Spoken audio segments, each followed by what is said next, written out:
Tonight we have Mr. Williams. Welcome back as professor from the University of Calgary. I know he probably has nightmares about me as a student 20, 25 years ago, and I gather that there's a fair number of people in the room, maybe a little bit more recently, maybe a little bit longer ago, that can probably say the same thing. So I won't bore you all with his bio. You can all read it on our website. Mike, take it away. Thank you.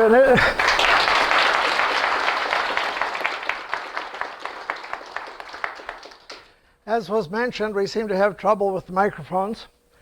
And the one I'm wearing here is for the camera, and it can't be fed into anything that will allow you to hear any better. So if you can't hear, you're going to have to come up and stand closer or something, because I can't shout as much as I once did. Some of you remember me shouting, I'm sure. It really has been interesting coming here and seeing these faces that I haven't encountered for a very long time. The oldest one is sitting in the back. Not the oldest person, but the oldest friend. He was an undergraduate with me. Many years ago, he turned out to be a math prof at St. Catharines, Ontario. And then he moved back to Calgary when he retired. And so it stretches from the about 1960, 61, all the way up till just a few years ago, I think, with people here. And a lot of us have been reminiscing just for, I'm afraid, 30 seconds and no more so far. But we'll try and get a bit more in. Now, when Lily contacted me about a year ago and said, would I come and speak, I said, sure. And I said, I can't do it in the fall, I've got this on, and I can't do it, such and such a time.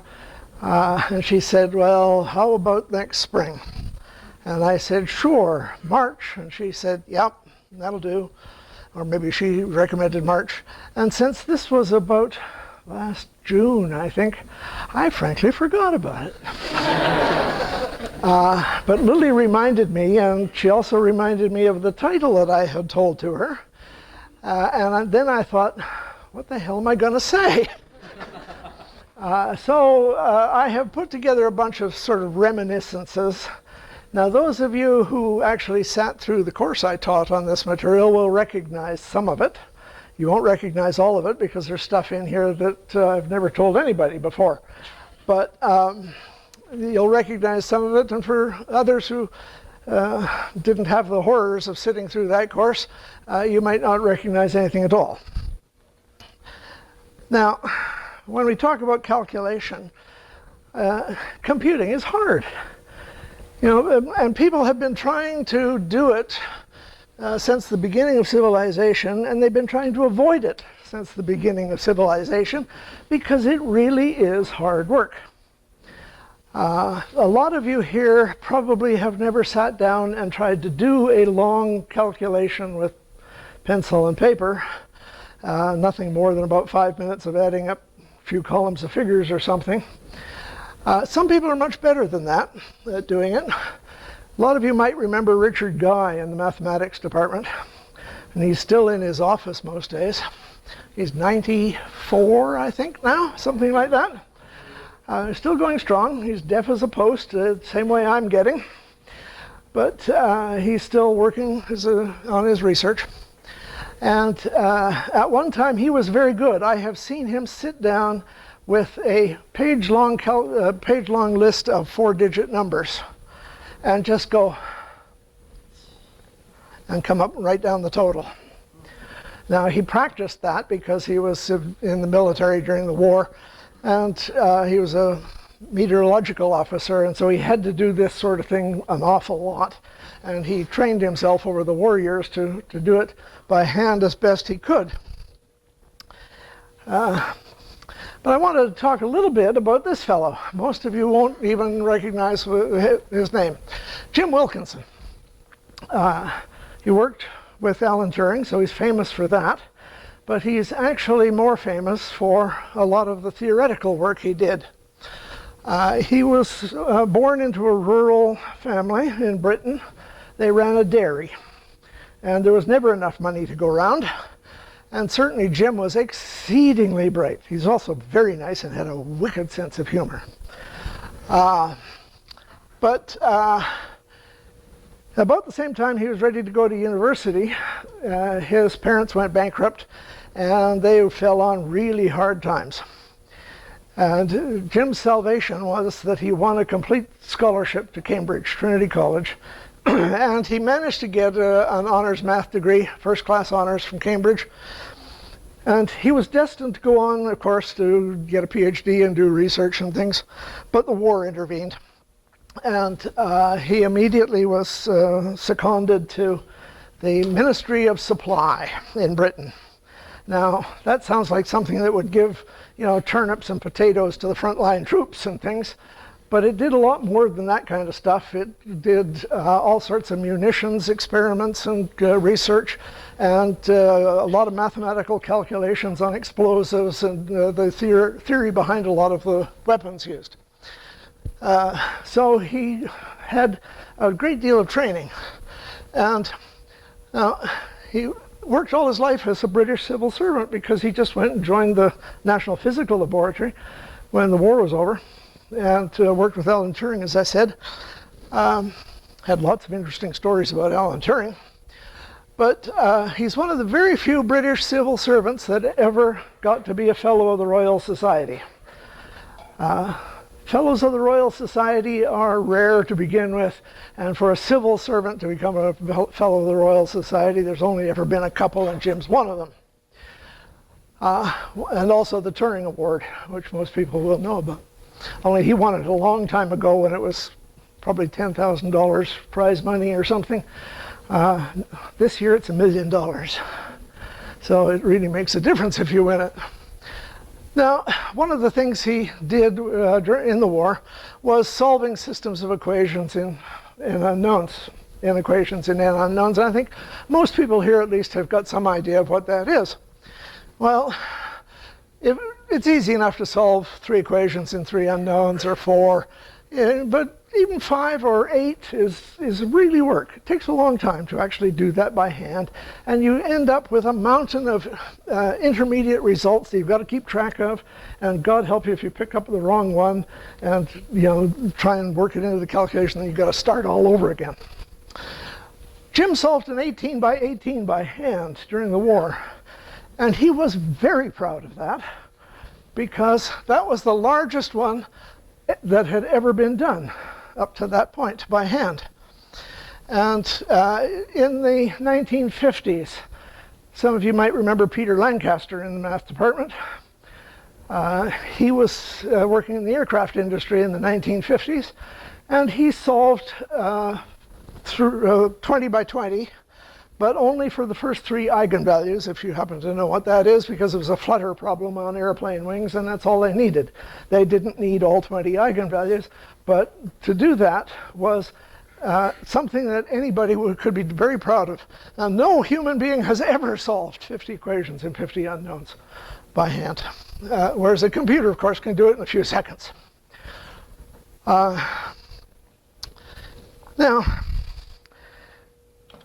you all know that Saturday was Pi Day. I'm sure that has gone around. And that, of course, got me thinking about pi. So I want to talk about pi for a few minutes, because that's involved in a lot of calculations. And, no, certainly not now. I'm one of these people who like to find out how people did things way back when. Now, wait a minute, there's something wrong here. Well, you can't see the thing that's blotting out my copy, so I'll just work from this one. It probably hit something on the way down. So I want to go all the way back into ancient Egypt. They built a lot of stuff in ancient Egypt besides pyramids, and some of that stuff requires calculation. And they recorded a lot of this stuff. And one of the recordings is, what is the volume of a circular granary 9 units across by 10 units high? Well, that's just a cylinder, of course, and that's a radius of 4.5 and height of 10, and that's easy to answer. It's pi r squared h. Everybody can know that. That's sort of high school math. There's only one problem. The Egyptians had no idea that pi existed as a constant. That was another 500 years after this, maybe 1,000 years actually, after this problem was first written down. So they had a different way of doing it. They had a different algorithm. They had cut off 1/9 of the diameter and take what remains over and erect a square of the resulting size. Multiply the area of this square by 10, that's the height, to get the volume. Oops, I see an error here. 1/9 off 9, okay, equals 8. 8 squared is 64. 64 times 10 is 640 units of volume. Not bad. We'll see how good that is in a few minutes. But this is the same problem that has perplexed people even to this day. It's called squaring the circle. You know, how do you take a circle of certain diameters and get a square of exactly the same size? And it's now known to be impossible. Okay? I hope. I haven't looked in a long time. But certainly people have been trying, and it still comes up. Tom, you might know, is it impossible? No? Don't know. Okay. Now, if we actually look to see here, we take pi up to a few digits, multiply it by 4.5 squared times 10 is 636 and a few decimal places. Now remember, the Egyptians, when they did it, got 640. So thus the Egyptian solution was only off by about 5%, or 0.5%, sorry. Close enough for practical examples, right? They're not calculating, you know, the orbit of the moon or anything here. They're finding how much grain you can pour into a silo. Now, how did they do this? Well, they nicely recorded that for us as well. They set somebody up to build a silo, and they filled it full of sand. And then they had him build a square silo, and they took sand and they poured it in, and they said, oh, that's not enough.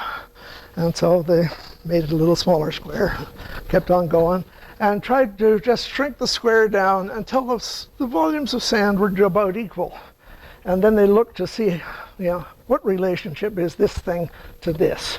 And they found that you cut off 1/9 of the diameter and erect a square, and that'll do for practical purposes. Now, since we're on pi, we now know pi to several million places. In fact, I think it's about 1 trillion places now. People seem to set computers to do that for no apparent reason. But it was certainly not always the case. There was a chap named Ludolf van Ceulen who was a German, but lived in the Netherlands most of his life. And you can see he lived until 1610, which gives us a small problem, which I'll mention in a minute. He was in love with calculation and spent most of his life calculating pi, and also various trigonometric tables. He calculated pi, first of all, to about 20 decimal places, and then he put it aside for a while, and then he started over again and calculated it to 35 places. And believe me, that takes a lot of effort. Each one of these calculations, the one to 35 places, was many years of effort, because this quill pen and, you know, that kind of stuff he had to work with. Now, this is the book that he wrote, and the problem is that the book was published in 1619. He died in 1610. And so probably there wasn't too many people who were much interested in his calculation of pi. But one of his students, a chap named Willebrand Snell, and you see it here, Willebrandus Snellius, took all of the work that Van Ceulen had done and published it after the old man was dead. Now, he was so proud of this that here's his diagram with pi to all these digits. And after this was published, it says there, of course, that it was always known as Ludolf's number in Germany for about 200 years afterwards, until they joined with everybody else and just simply started calling it pi. Now, as it says there, he was so proud that he had it, engraved on his tombstone. Now, this is the book. It's a quote from the book. There's pi to 20 digits. And actually, this is a lower bound for pi. The last digit there is 6. And this is an upper bound for pi. The last digit is 7. And of course, it was published in the days before decimal fractions, at least before they were common. And so he just wrote it out as a fraction. And here again is the 35 digits. The lower bound has a 0 and the upper bound has a 1. And so he's quite proud of the fact that he narrowed this down to the pi lying between these two values. And there's his tombstone. It's in the Peterskirch in Leiden. Now, it's not the original, because the original was damaged.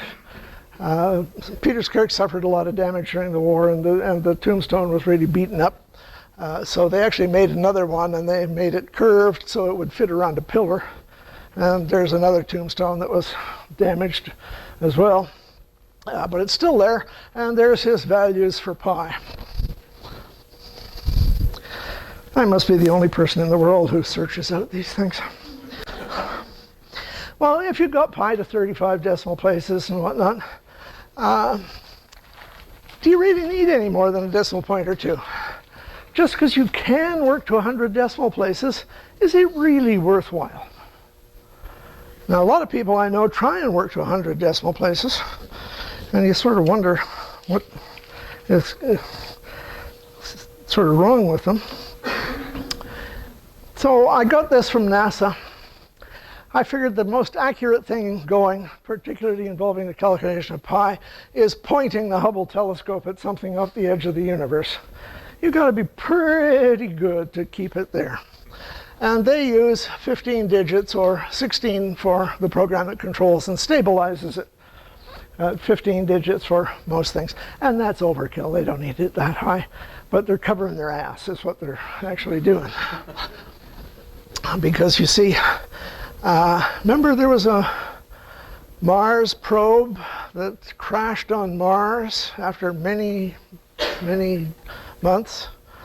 And it was because they'd converted miles to kilometers and got it wrong, or gallons to liters of fuel and got it wrong, something like that. There's a connection to U of C there, of the person who made that error. We won't say who. Now, if you can work to all these digits, there's usefulness in making really quick and nasty approximations. If you're an engineer and somebody says, can we put a bridge over this thing, and how much will it weigh? You go, blah, blah, blah, 17 tons. And as long as it's in the ballpark, it's somewhere between 10 and 30 tons, you're probably all right. If you say 18 pounds, you're in for a shock. But engineers are always making rough calculations. And if you're really old, you might remember Rick Jenkins, who was here at one time. Probably nobody will remember him. He still works in Calgary. He was an engineer. Studied in England, and part of his training was to have problems presented to him every day by his professors, saying, give me a quick solution. Oh, hello, we have a microphone. Isn't that wonderful? Well, we'll find out. Now, he was trying to tell me this one time, and I said, well, what do you mean? Like, give me an example. And so he gave me an example set here in Calgary. He said the prof would come in and he'd say something like the following. Calgary Tower, it's 190 meters tall. Call it 200, makes the arithmetic easier. 16-meter radius at the base, 13.7 meter radius at the top.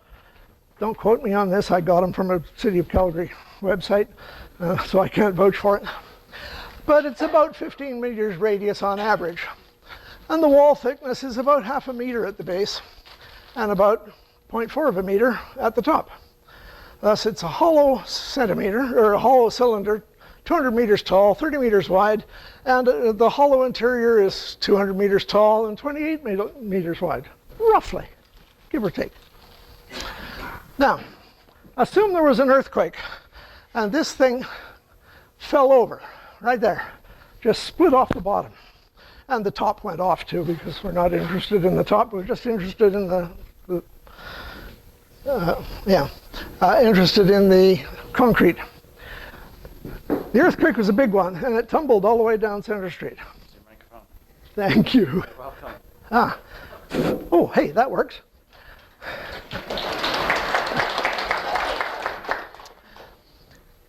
Now, if it tumbled all the way down Center Street, it's eventually going to hit the Bow River. Will it sink or will it float? You got 1 minute to tell me.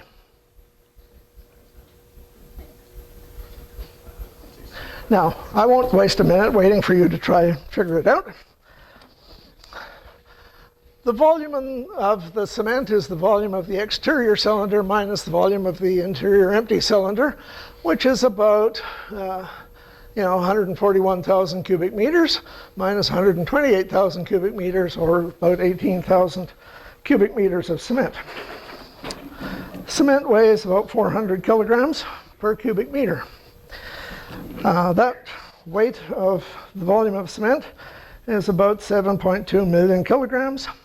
And the weight of water it displaces is about 141 million kilograms. And so, hey presto, it floats. It bobs up and down like a cork. And if you had to come to that within 1 minute, and the next day he'd have another one waiting for you.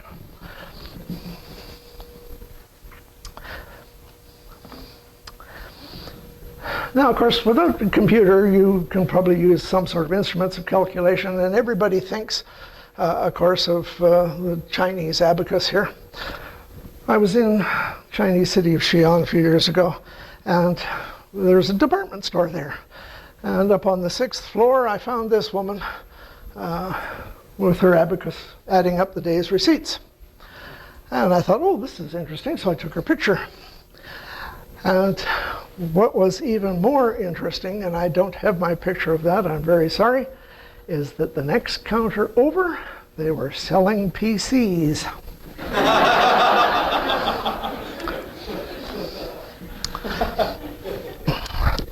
Now, if you're got to get this right here. If you're thinking about an abacus, most people think of abacus something like this. It's a Chinese version, the Japanese version, and the Russian version. But it goes back a lot further. This is a Greek vase, and the decoration on here is after a war. The king is sitting there and having all the tribute being paid by the losers of the battles.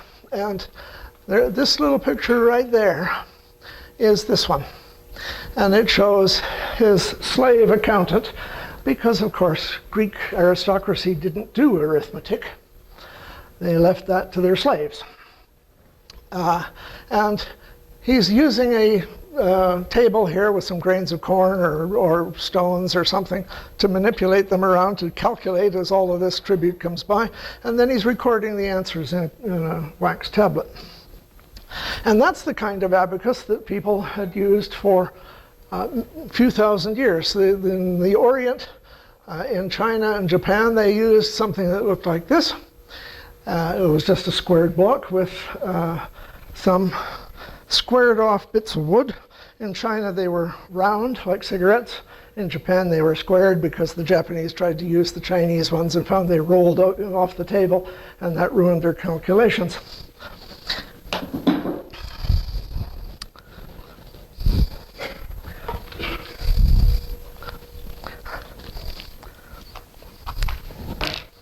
A couple of years ago, I was in Japan, and the University of Tokyo, there's a museum, and they were just setting up an exhibit. And the exhibit was of the Sanji, the calculating rods, and so they gave me a set. The red ones were for positive numbers, and the black ones were for negative numbers. If you want to see how they work, or see what they're like, you can come and have a look at those afterwards.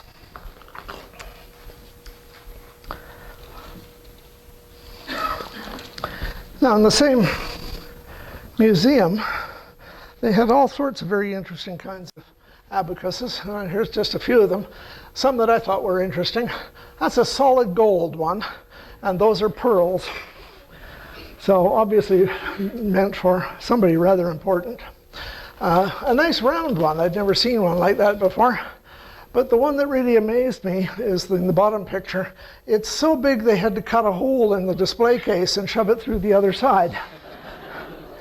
Now, you know, we've already seen that you don't need any more than a few digits. And I don't know how many that is. It's 100 digits or so. And they really didn't have any idea why it was made like that. They thought there might be 3 or 4 people sitting at this one abacus using different sections of it. But it turns out that these things are really good. When the Americans were occupying Japan immediately after the war, it's the first time they actually encountered these abacuses. And they set up a contest between a Japanese abacus master and one of their supply sergeants who was using an electrically driven calculating machine.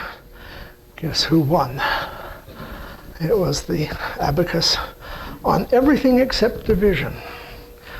The abacus could multiply together 4 or 5-digit numbers quicker than the electrical calculating machine did. And if you listen to the CBC at night, there's the Ideas program, about 9 o'clock at night. Many years ago now, they asked me if I'd do one on calculation. And so after talking to them for a long time, I said, you know, we should try and recreate that thing, that contest. And they said, oh, we know somebody. And what they knew of was a woman who was the wife of a Honda executive, or maybe it was Toyota, I can't remember, in Toronto. And she would give classes in Japanese language, arts, culture, etc., to the children, usually children of Japanese heritage themselves. And one of the things she taught them was how to use an abacus because she was an expert at it. And so they gave me a printing handheld calculator because this is radio, eh? You've got to have some noise. And we reproduced that thing. And this electronic calculator, actually, the calculations beat her because she was frantically going on her abacus. And I started reading it just as it was printing it out.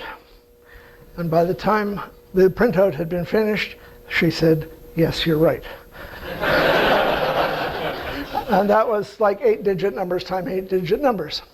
Now, what really blew my mind when we were talking about it afterwards with her, and she was demonstrating various things, she said, oh, well, let's try it again. Only this time, I'll take my abacus and I'll put it over there. And they gave her 2 4-digit numbers. And she said, right. And she looked down and then went with just in the air and then read off the answer. And she was right. So she didn't need the abacus, but she had to move her fingers. She couldn't do it without moving her fingers. Well, as I said, most of the time it was the table abacus that was being used. And this is a thing I found in the Bodleian Library in Oxford.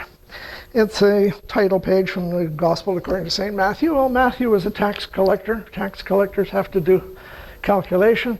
So some 12th century scribe and his illustrator put a picture of him there, and he's using this green cloth draped table as an abacus to do his calculations. And we know that's not just coins because they're in very peculiar shapes that were called the accountant's numerals in those days. Here again you see some early printed works where they're probably trying to measure the volume of a cask to figure out how much duty to charge.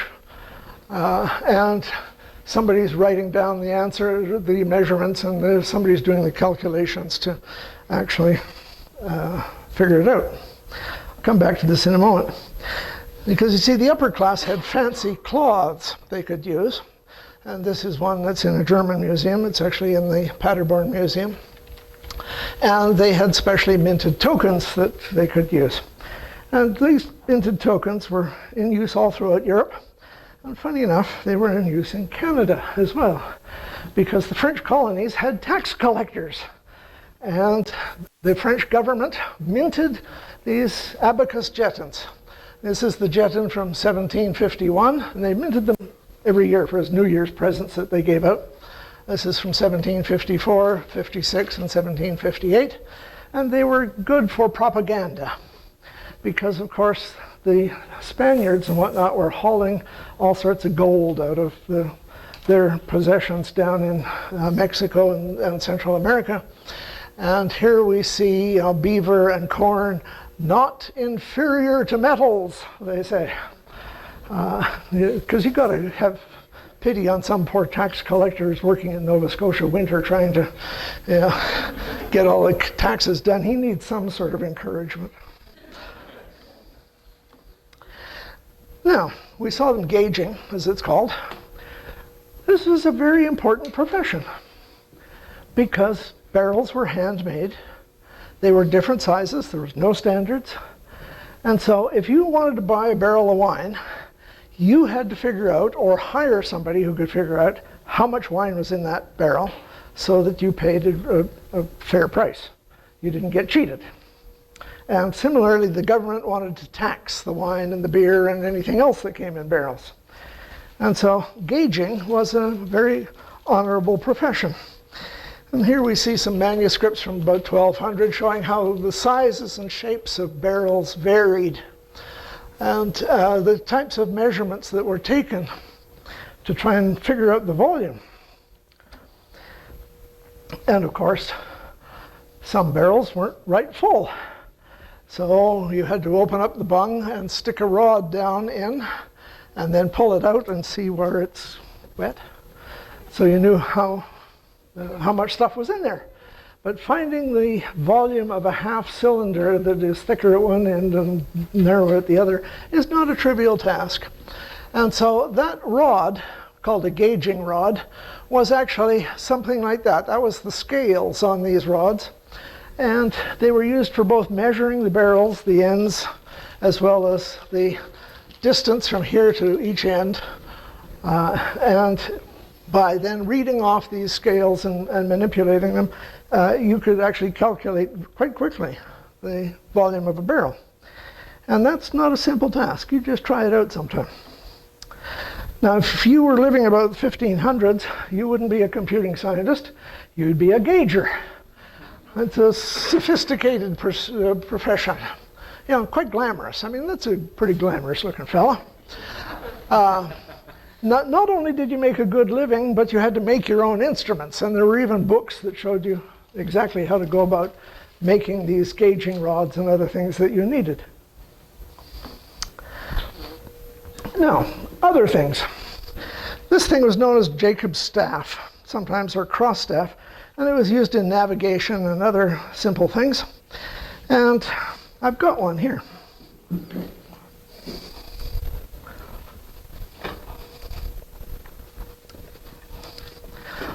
Comes with 3 vanes, depending on how you're sighting it.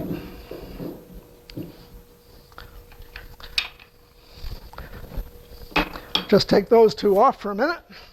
And you could find the angle, say, from the floor up to the ceiling there by putting this there and raising it up so, whoops, so you could just see the floor underneath that thing and the ceiling up there, or the height of the sun or the pole star or something. And then this thing was marked with gauges the same way the gauging staff was. And you could do simple calculations with this thing.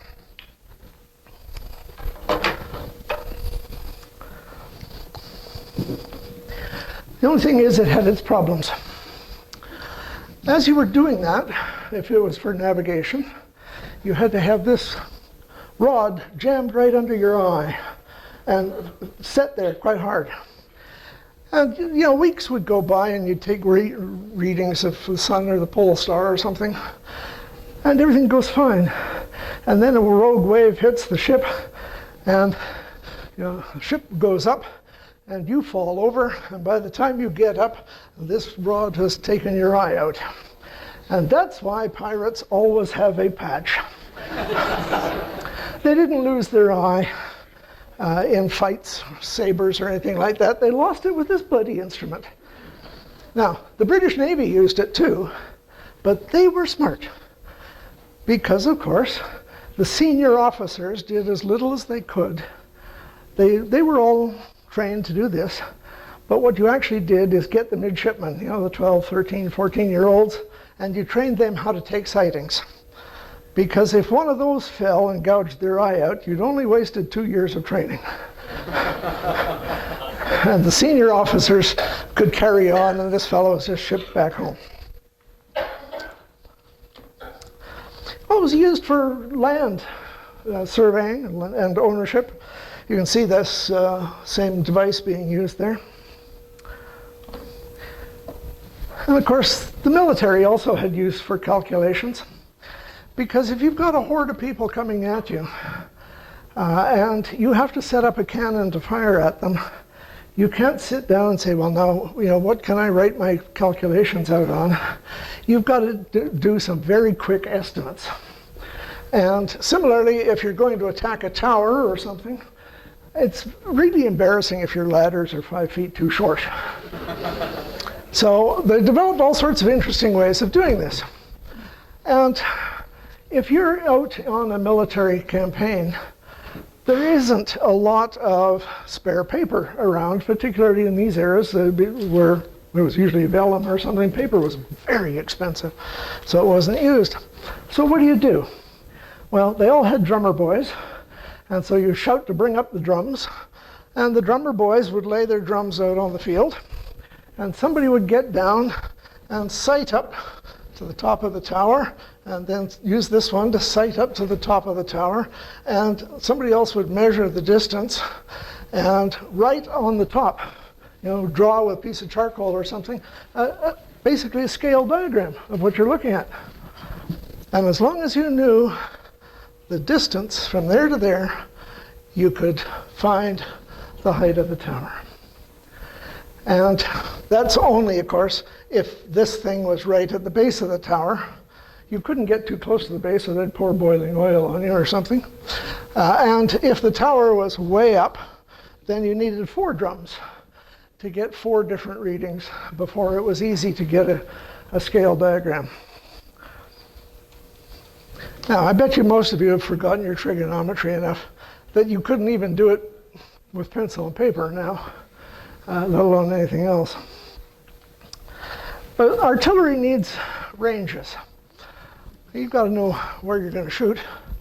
And of course, in the early days, and this I'm talking early 1500s, they thought if you fire off a cannonball, it goes straight up and then falls straight down.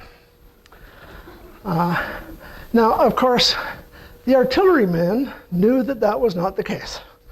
Because you can watch a cannonball fly, and you know it doesn't go straight up and straight down. But nobody knew the mathematics of parabolas. And the only thing they could do is, some sort of approximation. And so they had a right angle approximation. How far is this cannonball going to go? And they would try and do the best they could. Tartaglia was an Italian who was one of the first to do this. He didn't get it quite right. Even in the late, 100 years later, they still had a bit wrong. They thought there was a straight motion, followed by a curved motion, and followed by cannonballs dropping straight down. And that was a bit better, but, still a bit off.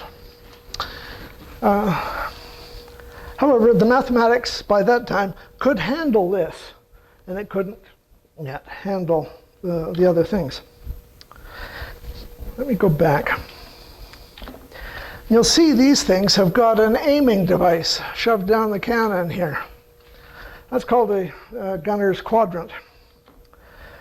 And this is the illustration from Tartaglia's book. It was called Nova Scientia, or the New Science.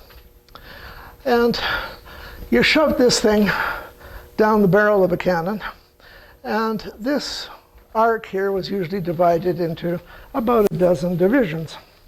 so that if the cannon was pointing at 45 degrees, the plumb bob here would cut the 6th point.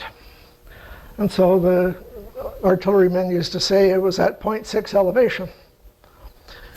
If the cannon was pointed absolutely horizontally, then of course the plumb bob cut through the 0 point. But this is the days of Roman numerals. There isn't any 0. So they left it blank. And so this thing was at point blank range. Right? Some of these things die hard.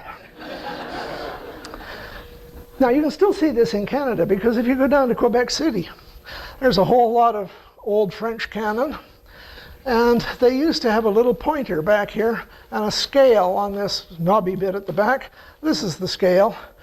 By this time, of course, they were using Hindu-Arabic numerals, and it goes 4, 3, 2, 1, blank.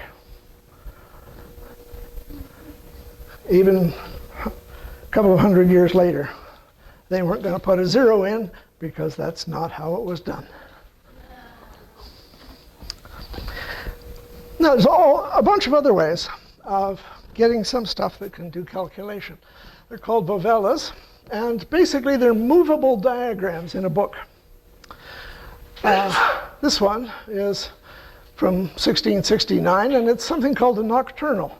Now, we all know how to tell the time. We look at our wristwatch, right? Well, in 1669, you didn't do that. You walked outside, and if there was a sundial, good. If there wasn't, you were probably good enough to say, oh, it must be about 2 o'clock, right? Give or take a bit, and that was good enough.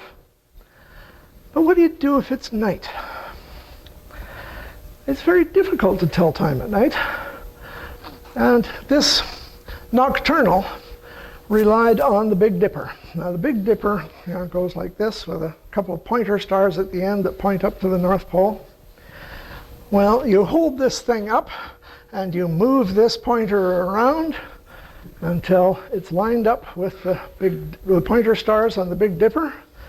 And then you move a couple of these other paper dials around. They've got some dial pointers there for the time of year. And you can read off the time. 3:30 in the morning. But this is the one I like. Pacific Massimi, in the early 1500s, wrote this book on how to compose verse, particularly hexameter and pentameter verses. And this is a vovella he put in there that you could spin this thing around, and it would show you how many syllables had to be on the next line. Now, there were a lot of these, and some of them are works of art. A fellow named Peter Apian. Now, Peter Apian that wasn't his real name. He was Peter Beinowitz. But he's always known as Petrus Apianus, because Beinowitz means beekeeper in German. And Apian is the beekeeper in Latin. And so he Latinized his name to Petrus Apianus, although most people still refer to him as Peter. He was a printer. He and his brother were in business together, as well as a professor of mathematics and professor of astronomy at the University of Ingolstadt in the 1500s. He became very famous as an astronomer, and of course astronomy in those days included a large dose of astrology. And that was important because everybody believed it was. And particularly the Holy Roman Emperor believed it. And in those days, there were actually two Holy Roman Emperors. They were brothers, and they shared the job. They were in Prague. And they were both thick as two shortboards. And they commanded that Apian come to Prague and teach them astronomy. Now, he knew full well that, he couldn't possibly teach them. They just wouldn't understand. There was some genetic problems in there, I think, and a little bit of inbreeding, something like that. But he promised he would write them a book. And he said, I'm too sick to come, I'll write you a book. And this is the book. And that's two different copies, because, of course, there wasn't any color printing. So these were all hand colored, and whoever colored them just chose their colors appropriately, whatever they thought was good. That's the title page of each one. I've actually had the privilege of handling 2 of these, and one of them was actually for sale. A few years ago, it was $400,000, because there's only 30 of them left in the whole world, and I think there's only 1 or 2 in private hands. All the rest are owned by the Bodleian Library or the Vatican Library or things like that. Now, there were the work was called Astronomicum Caesareum, or the King's Astronomy, and there were 36 of these things, very large. And there's some of them, and you can see that they were pretty complicated with bits of string, and some of them had seed pearls, which don't show up here very well, that you could move up and down and then take readings of these things. And this was for calculating part of the orbit of Mercury, Mars. This one was for doing solar eclipses. And as I say, Apian was a printer by trade, as well as a mathematician and astronomer. And so this is an example of his fancy printing. He couldn't resist, setting the type in the shape of a chalice and a few other odds and ends. There's bits and pieces of the royal coat of arms and things like this scattered throughout the book with all the explanations. Now, it was back in the time of East Germany being under communist domination. There was a couple of copies of this in East Germany, and they decided they were going to reprint it photographically. And so they took it apart, because all of these things are many different layers of paper pinioned together here and here with bits of string and sealing wax and things. Took it apart, photographed everything, printed it all up, put it all back together again, and sold it off to people like me who might be interested. I don't have one, unfortunately. I came along too late.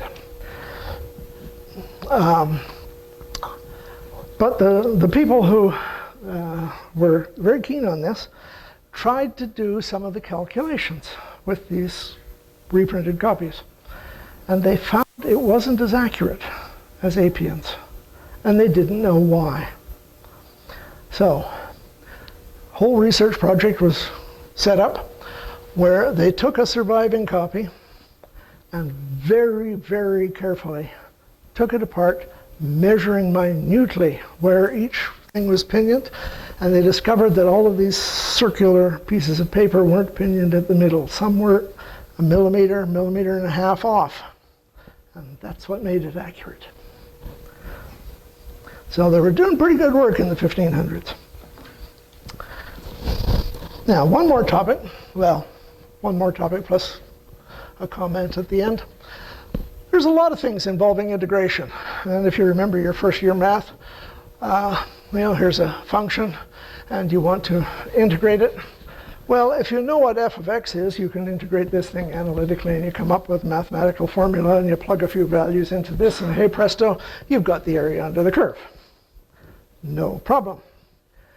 Except what this thing is readings from an instrument that was looking at the brightness of the surface of a asteroid. And the asteroid is tumbling, right? And so the brightness varies. And sometimes it gets brighter, sometimes less, etc. You have no idea what that function is. But you still need to integrate it for some of the problems you're doing.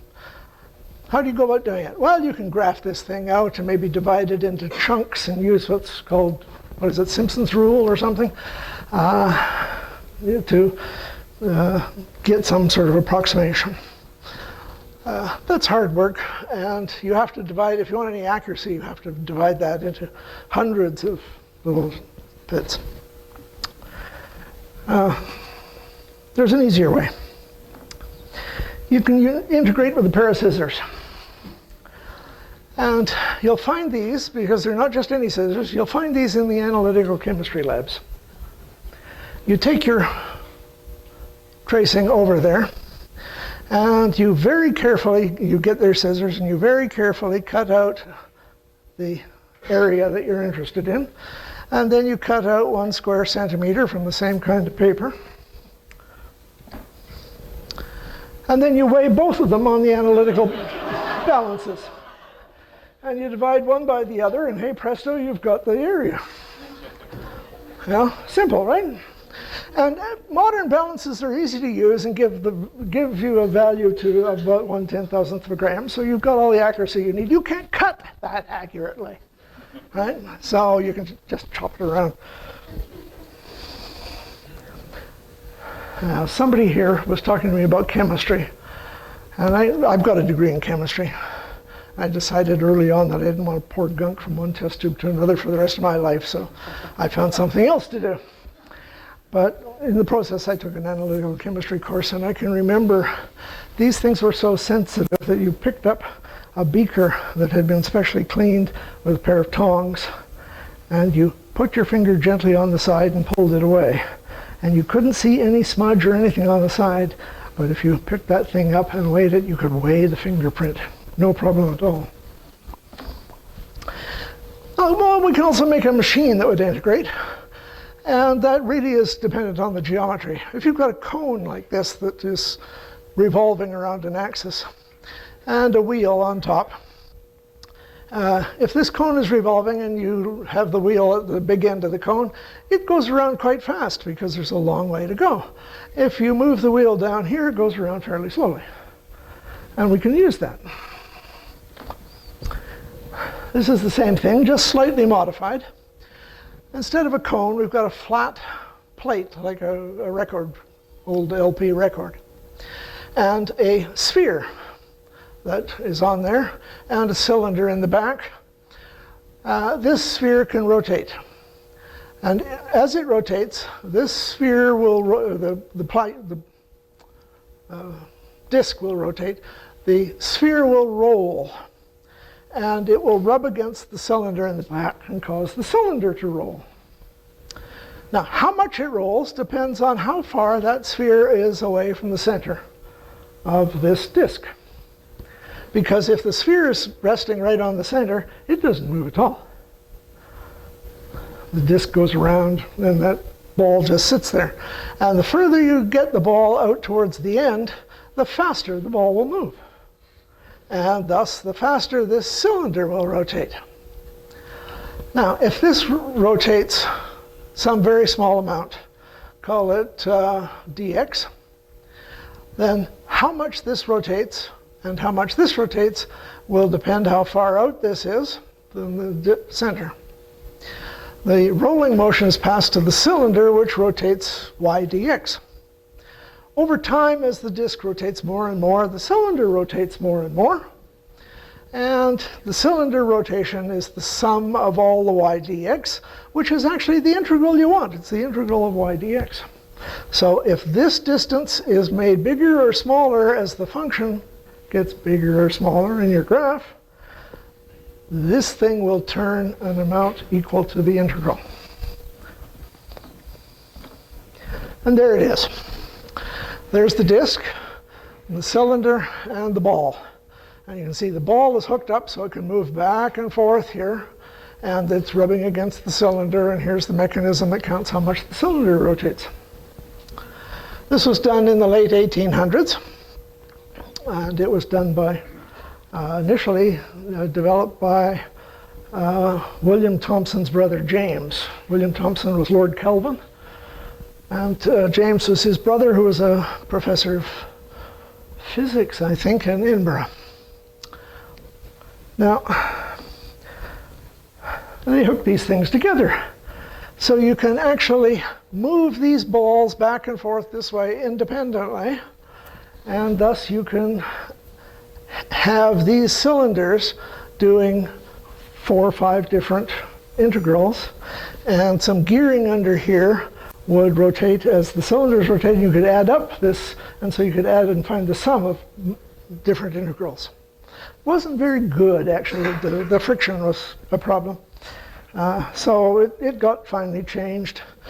A much better engineered version. There's the disk. The ball has been replaced by a disk, and this disk can move in and out. the vertical disc can move in and out of the horizontal disc, and then it's how much this shaft rotates, which then can go into this mechanism, which can count it and things. It's actually a torque amplifier, but we'll not bother with that at the moment. Now, one more thing. You've all heard about you mustn't blot your copybook, right? Or words to that effect. It's a pretty common saying in English. Most of you have never seen a copybook. Well, here's one that was done about 1778 by a French schoolboy with quill pen and ink. And every day his teacher would, he was privately educated, his teacher would discuss various aspects of arithmetic, and then he would be set to copy them out in good in his copybook. And as you can see, he had quite an artistic flair. It goes on like this for about 200 pages. He was a dedicated young man. There's some samples, just, one out of each 100 pages. There's addition, but not simple addition. This was addition of mixed radix numbers. They had a monetary system like pounds, shillings, and pence. And this was how to add up money where there was pounds, shillings, and pence and get to the right value. And this was Bordeaux silver and how it compared to other values, so the monetary exchange could be done. And it was full of problems of monetary exchange in various cities in France. Now, I said it was 1776. We have no idea who made it. Didn't leave his name. Didn't even leave the date. But one of the problems he did was, how many minutes have elapsed since the birth of Christ? And it's very difficult to see, but it says right there 1776.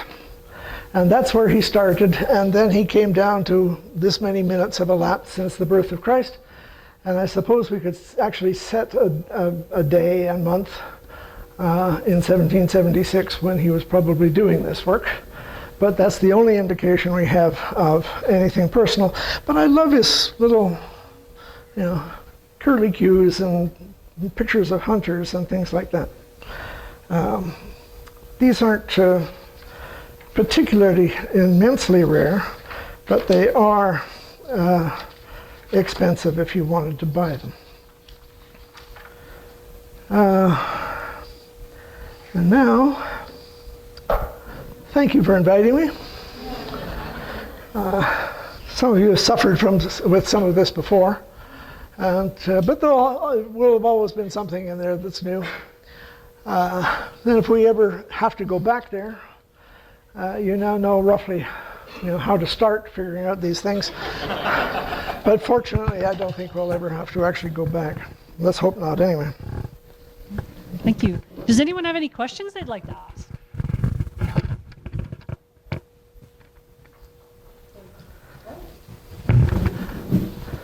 I'm going to be hanging around here for a bit. They can come up and ask afterwards if they've got some. Well, before you run away, thank you for your time and trouble this evening. And Oh, thank you very much. to present you with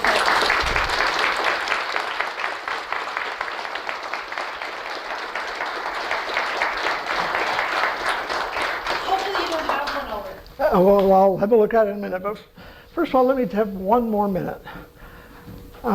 Some of you aren't as young as you once were.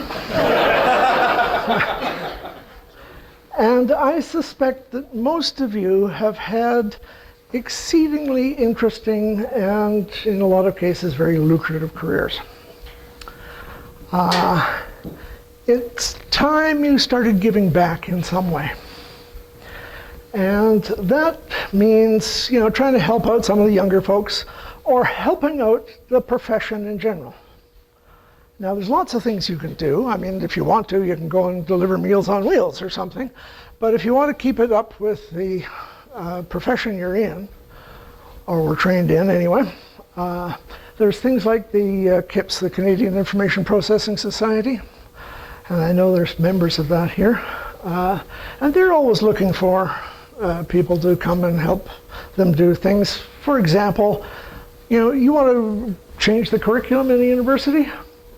Well, both KIPS, the IEEE Computer Society, and the ACM have groups that actually look and say, what should universities and technical schools be teaching?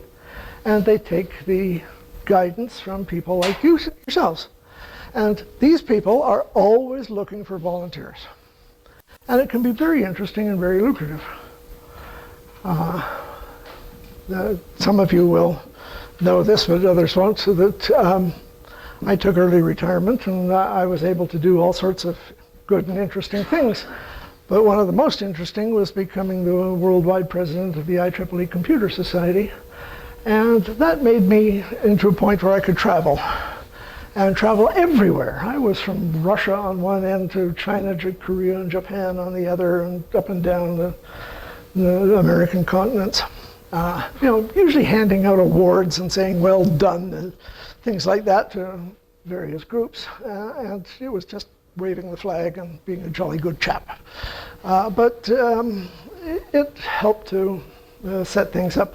And in the process, of course, I helped with the curriculum things. I helped with the publishing of journals, scientific journals, and these things are open for you to do.